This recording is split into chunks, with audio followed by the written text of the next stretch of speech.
অবশেষে বহুদিনের লালিত স্বপ্ন পূরণ হল।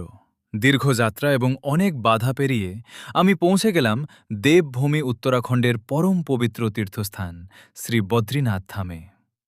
আজকের এই ব্লগে আমি আপনাদের নিয়ে যাব হিমালয়ের কোলে অবস্থিত এই অপূর্ব সুন্দর এবং আধ্যাত্মিক ধামে। এই ব্লগে যা যা থাকছে, এই ভিডিওতে আপনারা দেখতে পাবেন বদ্রীনাথ মন্দির চত্বরের অসাধারণ সৌন্দর্য, অলকানন্দা নদীর গর্জন এবং মন্দিরের চারপাশের তুষারাবৃত পাহাড়ের দৃশ্য যা মুহূর্তের মধ্যে মন ভালো করে দেয়।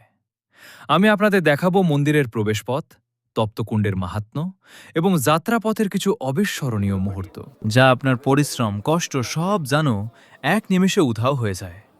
নিজেকে তখন পরম সৌভাগ্যবান মনে করবেন। তখন আপনার মনে হবে জীবনে যেন আপনার এটাই পরম সফলতা। জয় শ্রী হরিবিষ্ণু, জয় বাবা বদ্রীনাথ। তো প্রিয় দর্শক, আমাদের এই ছোট ব্লগগুলি আপনাদের কীরকম লাগে তা অবশ্যই লাইক ও কমেন্ট করে জানাবেন, ও সাথে সাবস্ক্রাইব করে অন্যকে দেখার সুযোগ করে দেবেন। ধন্যবাদ সকল দর্শকবৃন্দকে। জয় শ্রী হরিবিষ্ণু, জয় বাবা বদ্রীনাথ। আজকের মতো এই পর্যন্তই। ধন্যবাদ সকলকে।